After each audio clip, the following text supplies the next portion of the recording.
All right, you hear me all right? Yeah. Great. And here we go. This is Martin DeBourget with the Throwback Metal Show. And on the line with me, I've got Charlie from Aftermath. How are you, Charlie? Pretty good, man. So listen, one of the reasons I wanted to get you on the air is to talk a little bit about the exciting things that are happening for Aftermath. We talked a little bit off the air about, how you guys were asked to reunite for a German festival, and now we're going to benefit from that reunited Aftermath at this fest. But that's not the end for you guys. You're going to continue on? Well, originally, we hadn't spoken to each other. 15 years half of us haven't seen each other. We broke up in '96. So we always got offers for a lot of reissues. We had vinyl from Italy, CD reissues from European countries, a box set from China. But for some reason this year, actually a year previous, me and a couple other guys, me and Steve, the former man, actually started talking again as friends way before this stuff started happening, a year before. And once we got the offers, I had the whole band in communication for the first time ever, because even with the Chinese box set that came out, I never even seen the whole. I couldn't get the guys in one room to give them box sets, let alone talk about playing ever, Right. And the time was right. I don't know. Mentally, we were the same. We're feeling the same way, and we met, and they all were kind of excited about the offer when I told them something came through, because before, I had nobody to tell. Yeah. And this time we met, we decided to have a rehearsal, and then I said to myself, if it didn't sound like, I became a fan of the band because I literally didn't listen to Aftermath for 20 years. So finally, a few years ago, I heard some CDs off of torrent sites, and then next thing you know, I'm a fan of the band, and then I wanted it to match my expectations of what I liked from what we did in the past. And then that first rehearsal, man, right away it was right on, right away. It's like we just played the day before. Wow. So as rehearsals went by, it's all original lineup too, which was an important thing. We wouldn't come back for the only thing we could sacrifice is a bass player, because we've had 4 of them. But if either guitar players or the drummer wasn't there, it wouldn't happen. And it sounded so great that every rehearsal got us more and more excited, and the love we've been getting, especially on the Facebook page worldwide, that we decided to do more than just the 2.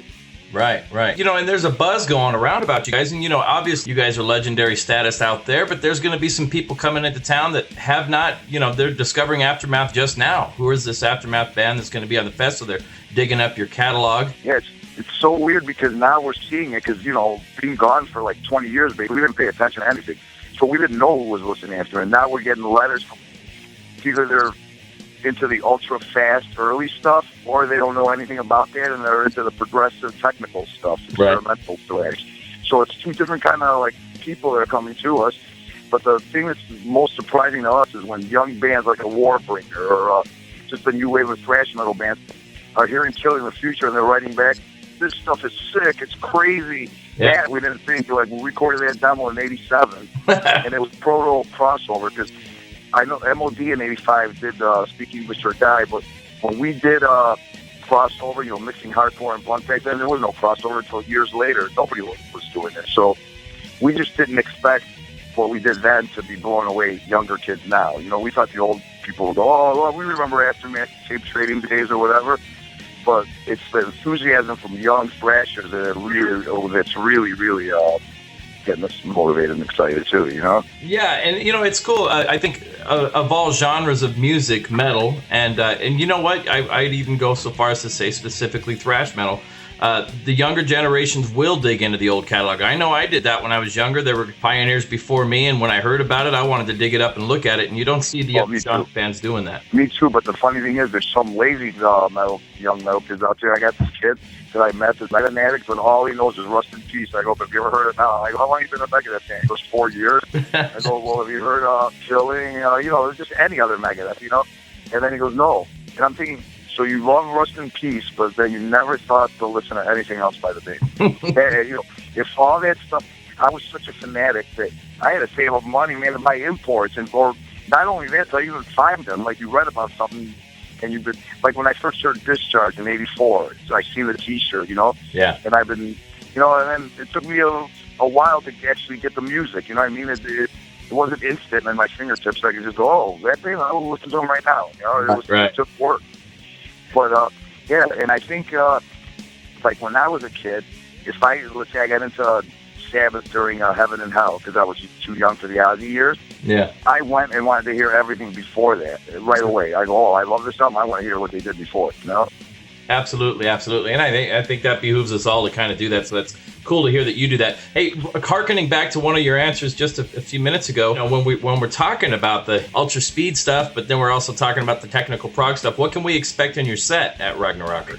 That's a good question because honestly, I mean, we never. As soon as '87 was over, we wanted to be in late '84, '85, and '86. We wanted to be the fastest band in the world, and we achieved that. It's funny. We're doing Kerrang that's 2 damn fast. What are these crazy kids doing now? The speeds have gotten ridiculous, and Battery just kicked everything into gear.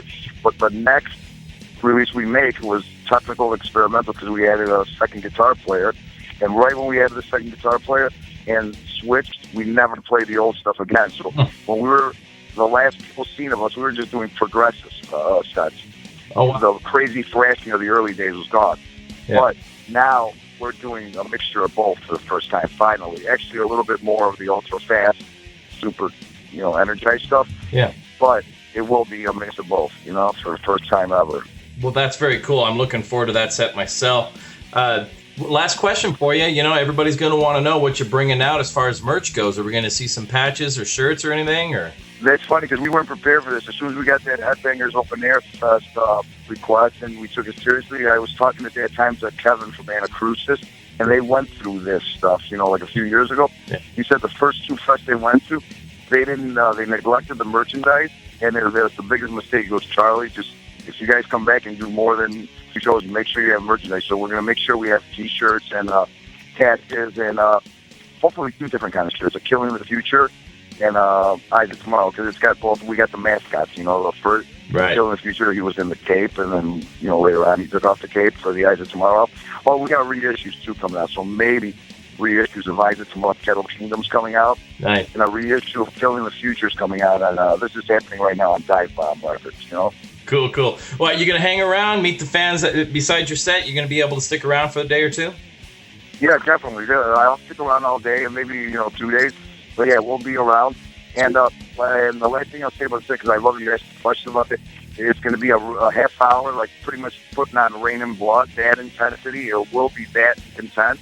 But in the middle, we're going to give a prog piece right in the middle of it. So nice. For a little, Well, I'm looking forward to that set. We're going to go ahead and spend some Aftermath right after this interview. I appreciate you spending some time with me, Charlie.